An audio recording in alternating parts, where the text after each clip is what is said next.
Welcome to Rappler Talk. I'm Ralph Rivas. Majority of the companies here in the Philippines, or around over 80%, are run by families. Well, they may be thriving, but family drama can get in the way. Well, we'll talk about that and more with with Ateneo de Manila Professor Enrique Soriano III. Professor Soriano here advises no less than some of the richest and most influential families here in the Philippines. Hi, Prof. Welcome to Rappler. Thank you, Raf. Thank you for having me here. So, Prof, tell us about family businesses. What sets them apart from professionally founded companies? Family-owned businesses are pretty much dominant in Asia.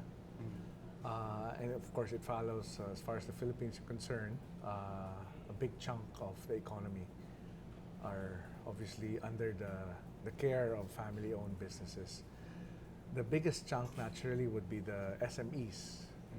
But what sets them apart from the non-family enterprises? Theoretically and statistically, family-owned businesses outperforms non-family-owned businesses for the simple reason that their commitment, their pride, their legacy, in a way, is embedded in the way they do things, as opposed to having professionally run businesses, non-family. Second would be the name of say the founder, the values that they put in. They don't count hours, so clearly, for as long as the founder is there, it can outperform non-family-owned enterprises. So statistically, family businesses are more successful. Empirically, statistically, yes, they are more successful for as long as the business leader and the founder would always be there to carry the weight as far as running the business. The only big difference is until when. Okay, so they're more successful, but I assume there's also more drama in family businesses? Absolutely, yes. The drama can take its toll on the family-owned businesses. That's why we've always heard of so many sayings that wealth does not last, and it ends on the third generation. As a matter of fact, there are many that ends in the first. There are quite a few that ends in the second, but pervasively, there are many that ends on the third. So, okay, sir. Most of the big companies here in the Philippines are family-owned. We have the Zobels, of Ayala, Lusutan, SM. You know, the That's biggest true. companies. They're on their pang ilang generation? Two Two, generations. 3 generations. Yes. So, what's your projection of the future landscape in the next next decade? There's gonna be a lot of by default natural transition by age. So it's gonna be, whether the founders like it or not, there's gonna be a changing of the guard. And that's the most critical phase in the life of a family-owned business. The crux here is, are they prepared? Do they have the resolve to hand over not just power, control, but ownership to the next generation? So that's a huge question mark. And it's not just happening here in the Philippines, it's happening practically all over the world. It's more pervasive though in Asia. It's more pervasive. So, Prof, what are you seeing? Same last names or different last names under a family-owned business, or what's the scenario here? It's likely to be the same last names. It's a question of whether those last names will end up doing the things or even doing better than the founder. Whether they can replicate the huge successes of these founders, and actually whether they can sustain the momentum that these founders built since right after World War II. So the key here really is the transition. No? That's where most of my concerns really fall, the void. And the founder must be able to transition it as much as possible seamlessly. But it's not happening from my perspective. So ideally, the next generation should be able to assume the mantle of leadership. But unfortunately, that's more on theory, because most often than not, these founders fail to transition it well. So that's where really the conflict really can start. So, well, last year, sir, marami nang pumanaw. And then this year, sino ba? Henry C. Yes, Senior. yes. And then sino pa bang last year? I mean, George T. George T. The Consunhis. Consunhi. Yes, the Aboitises. Yes. Yes. So, what are you seeing? What's the overall strategy ba ng these companies that namatay na yung mga leaders nila? From a best practices perspective, so far so good. They're holding on. There were a handful of high-profile cases that were filed by the next generation offspring against the founders. But Can you name names, sir? I think in the papers, the George T. the T.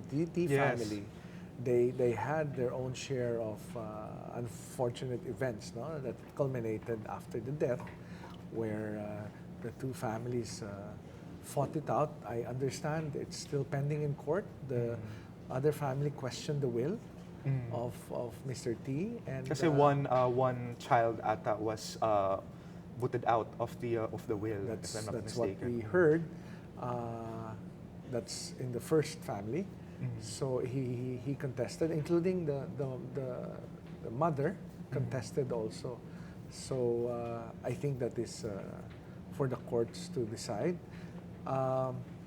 The other good thing that happened was right after the death of the chairman of Aboitiz Equity Ventures, Mr. Aboitiz. It was a wonderful event, if you ask me, from a family business governance perspective. Because right after the death, it was just a simple notice that transition is happening. It was the most boring but the most successful handover, because the cousins regrouped and decided that the Sabine will assume the role of CEO of Aboitiz Equity Ventures come January 2020. So it was put on notice, being a publicly listed company, and business as usual. So no fanfare, no circus, no nothing. For me, that was a great and wonderful transition. Why? Because they've done it probably 5 to 7 times, because they have been in existence for more than 100 years. So that's the good part of the Aboitiz. The others, they're still reeling from first, second generation transition. They don't have the curve yet. That's why I said they have to do it right. Sir, I want to talk about the Tan family of Lucio Tan, if okay lang po. Yes. Sir, Lucio Tan has 3 children, right? And then one is from a different family. Sir, so anong challenges dun, sir? So this is a founder who happens to have, I think, in public, have different families. So different families, different offspring from different families. And if I'm not mistaken, some of the family members are also actively engaged in the various business units of the Lucio Tan group. Yes, sir. From what I understand, Michael is part of the LTG group. He has a key position there. Yes, and the others have since moved to Philippine Airlines. So, what's the scenario here? Again, governance plays a huge role. Some of the companies are listed in the stock exchange, and therefore it is incumbent upon the founder to initiate governance. However, if it is just the founder initiating governance, it's tough. It's tough becoming a father and a taipan when the one that you are training your sights on are your children, especially if the children are in their 40s and possibly in their 50s. So What's my take here in the Lusitan Group? From the outside looking in, it needs a lot of major decisions for Mr. Tan. When I say major decisions, for as long as he pursues best practices on governance, I think he can swing this and the transition can move forward. What does best practices in governance means? Getting family members that are qualified, getting family members that are most deserving, getting family members who are not qualified out of the business. Perhaps they are shareholders, perhaps giving them non-voting rights and letting the qualified family members have voting rights. So when he's no longer around, whether he's incapacitated or say he dies, the business can move forward without any hitches. So this requires a lot of decisions, not as a father, but as a business owner. Okay. And he should stop coddling behaviors that might be detrimental to the business itself. Okay, sir. Let's make this more generic, sir. What's your advice to business owners that have multiple families? Alright. Paano ba dapat yun? Pantay-pantay ba dapat yung mana?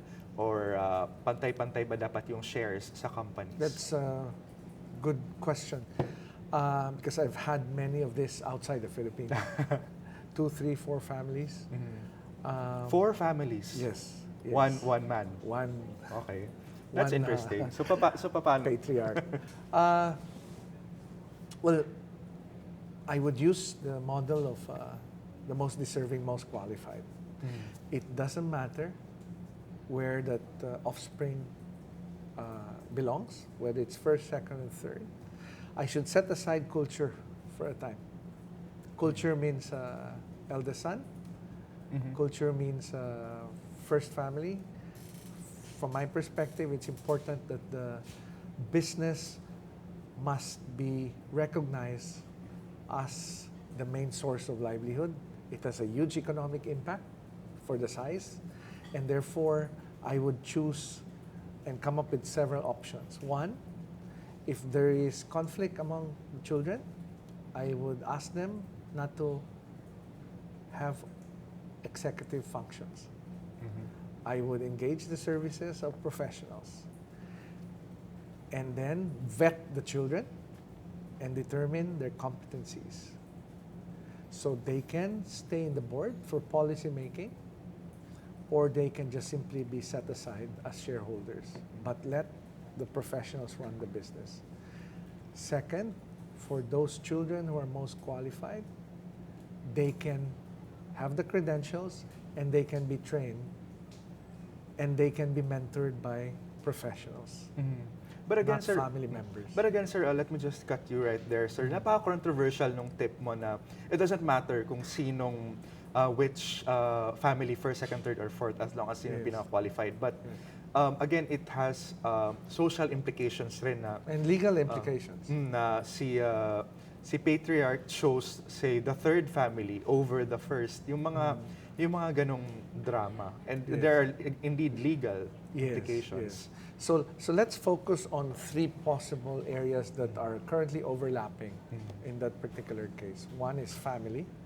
So there's a lot of emotion. Then there is the business. It overlaps with the family. And there are also dynamics there. And finally, from a legal perspective, ownership. So the assumption here is the children probably have shares, right? Because if the children don't have shares, then it's easy to rein them in. But let's assume that the children have shares. So what should I do from that perspective? I will fix, I call it ownership governance first.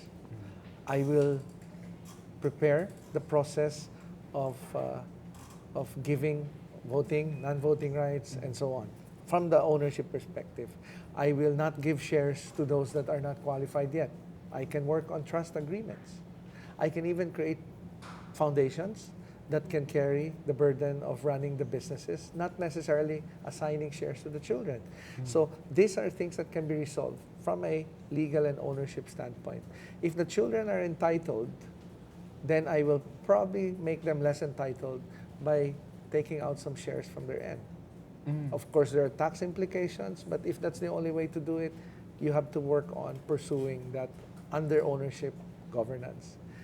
As you address the legal and the ownership structure, you now move on to the business governance. What does business governance means? Getting professionals who have no emotion, just plain and simple skills to take the business forward. You see, the big economic impact here is the fact that there are thousands of employees and their lives are at stake here. If you mess up by putting an unqualified family member for the sake of culture, for the sake of blood and birthright, that company will just simply slide and make a free fall. So professionally run business should be there. I have one outside the Philippines. That's what the patriarch did.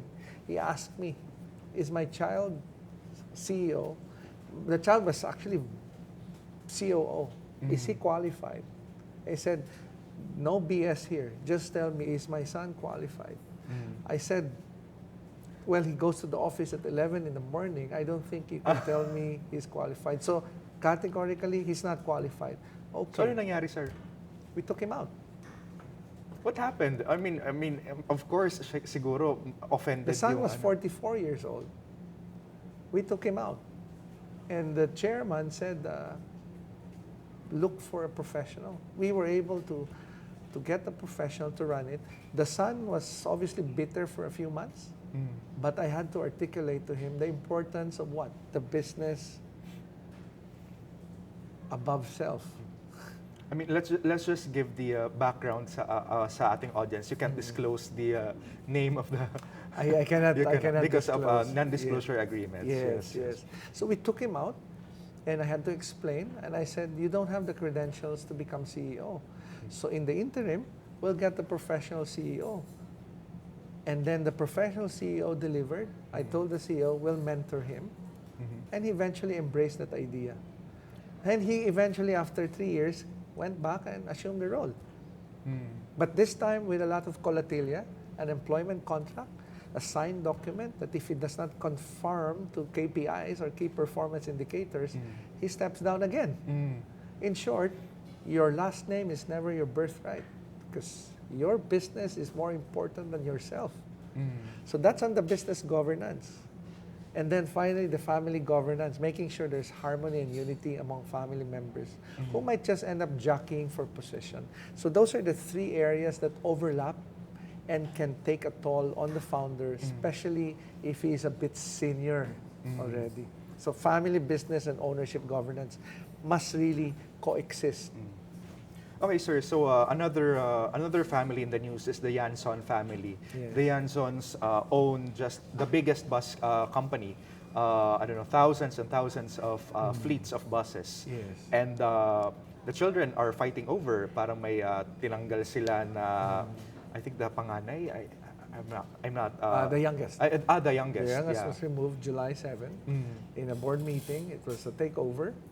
And out of the 6, 4 voted to oust him. Oust him. So the mom, I guess, had no other option but to side with the youngest and the other sister. So it was a corporate decision. But recently, the youngest Was reappointed back. regained and got his reappointment papers back. And now, he's back at the saddle. So sir, anong ano ba?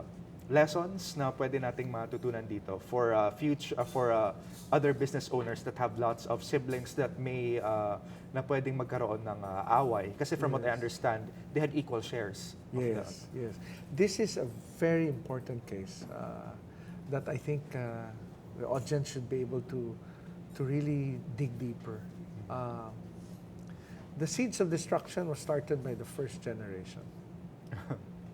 Okay. Why? This is a natural event.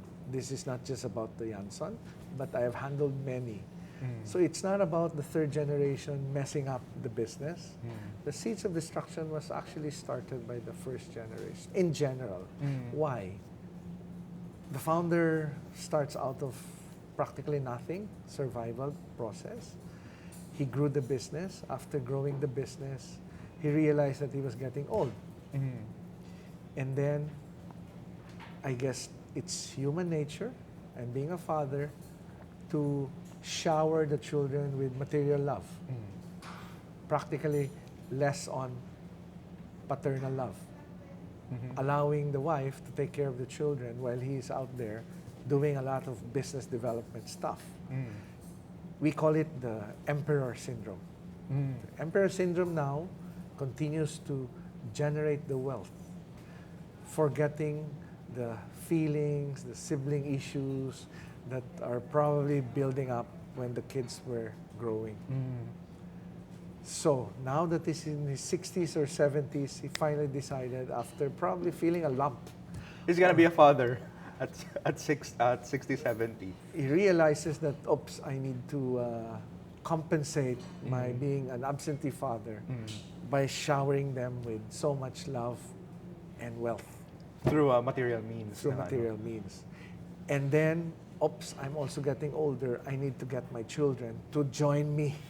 Mm. But when the children joined, there was literally no empowerment. There was also no governance.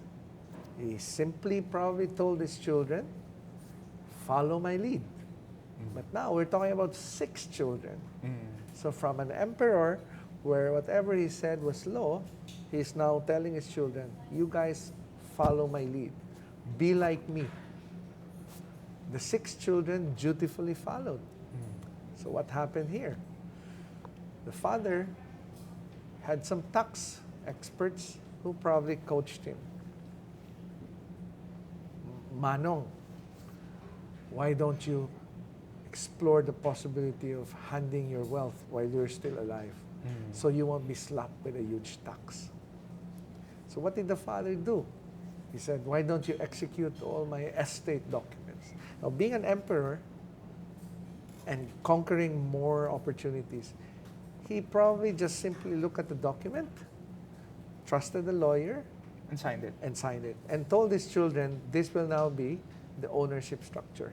Mm. And you guys sign it as well. Created a shareholders agreement.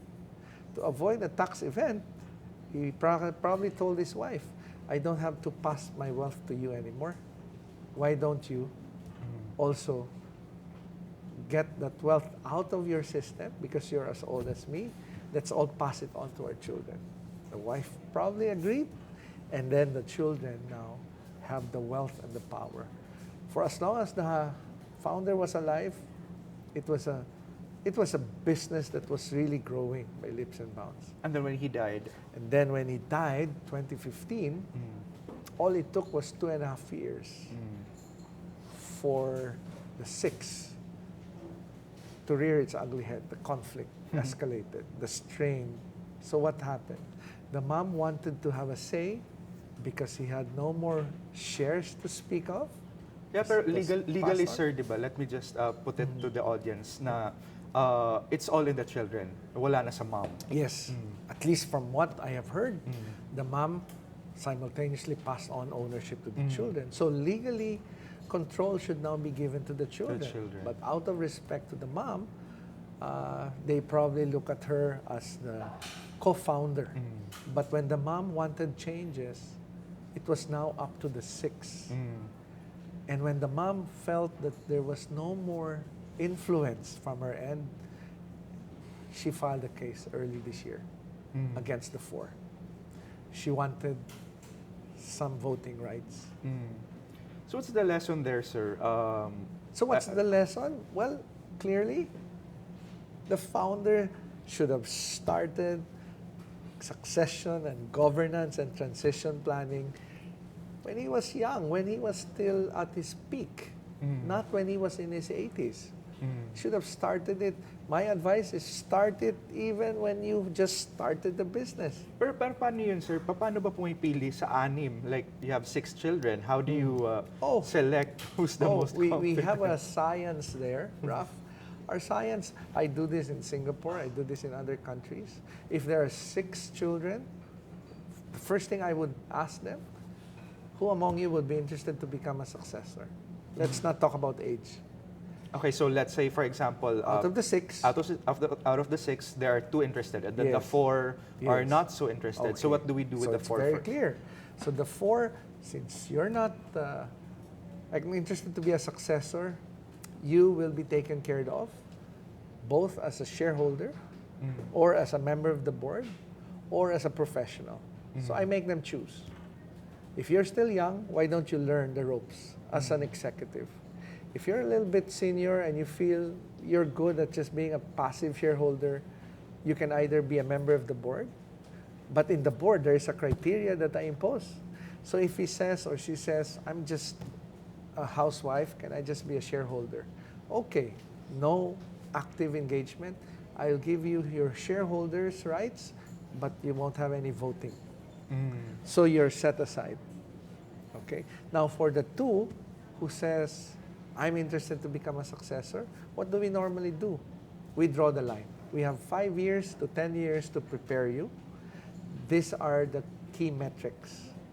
So you professionalize your children. Absolutely. No. But since I'm an advisor, I have no emotion.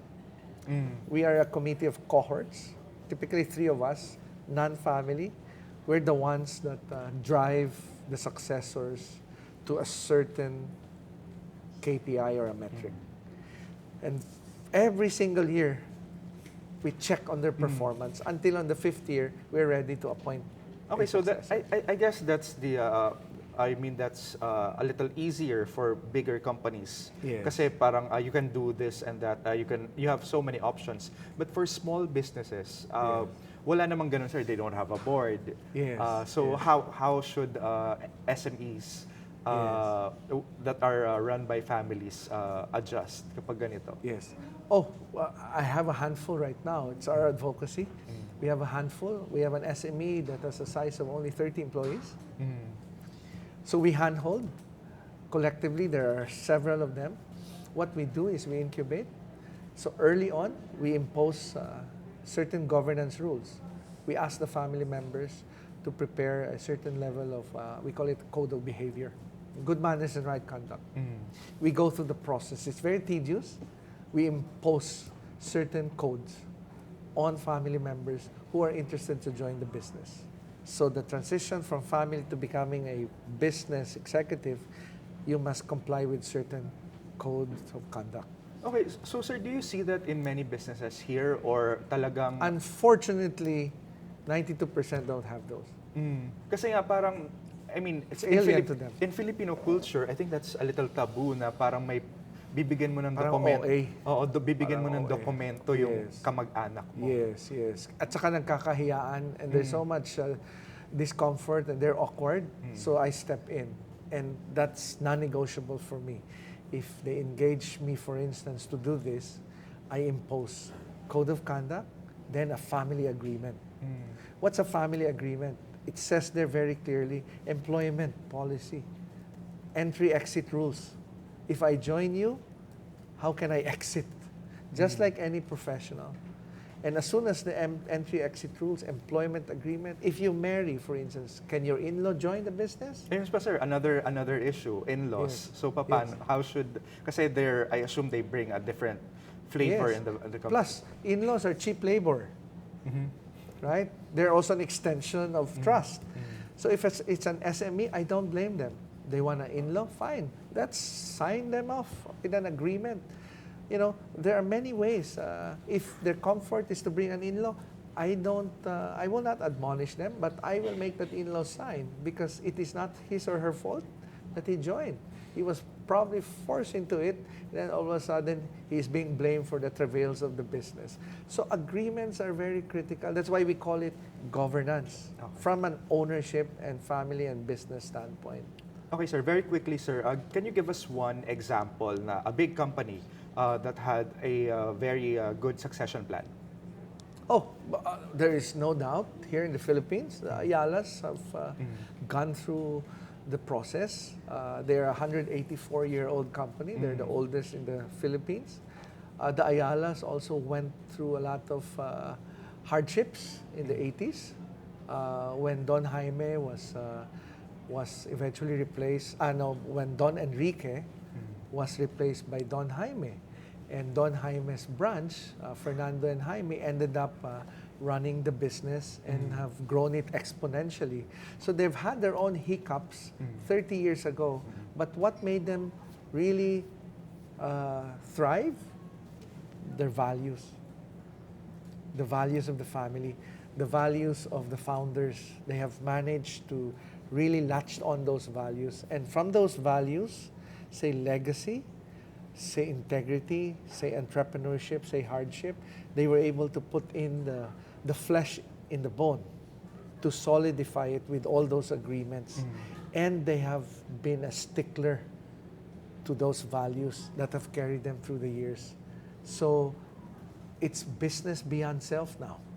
It's no longer about me and my personal interests. It's beyond that. And that model has been, I guess, patterned after many successful family-owned businesses, mostly in Japan. Sir, very quickly, sir, you also, nakwento mo na to sa akin before the story of the Tan family. Will you tell us about our audience that kung paano yung succession plan din? Kung paano umangat si Kevin? The Andrew Tan Yeah. family. Yeah, way back in 2000, I still vividly recall that Mr. Tan called me and asked me if I needed more workers or more employees. I was starting a small business where Mr. Tan was a minority. And I said, I have been looking for people. I prefer getting the right people. Then he said, I have one in mind. He never mentioned it was his eldest son. I have one in mind. He said, sure. And then he said, I can ask that candidate to see you for an interview. How was he in the interview, sir? And then he came. And then I realized that he looked like his father. But no mention that he No was the mention. son. As a matter of fact, Andrew even mentioned a different name. And I discovered late that it was his nickname. So I would not be able to Google the name until a friend of mine mentioned that's the son, that's the eldest son. So how was he during the interview? I did first clarify with the father what's the arrangement. And the father matter-of-factly said, if you think he's qualified, you can get him, but there is no son-father relationship here. So I had that confidence that, hey, if the father does not want to impose his judgment, I would be able to objectively assess whether Kevin was qualified or not. So in the room, I told Kevin, there's no father-son relationship here. In this room, I'm your boss. He had no experience then. And then minimum wage siya nun, sir. And then he gave me his CV. And I went through his CV and I said, apparently you don't have any experience at all, so you get the minimum wage, just like the others outside the room. So he was, I think, my fourth employee, but he was tasked to handle the retail side, which is now the huge Mega World Lifestyle malls. So that started a relationship for almost 8 years. And that was his, for me, I call it the transformative years. And during those 8 years, he was very hardworking. In fairness to the guy, he never used the influence of being the son of Andrew Tan. He simply was working like a horse from morning, sunset to sundown, sunrise to sundown. And I admire him because of his tenacity. No? Just like most employees, he acted like one. And now he's the group CEO of Alliance Global.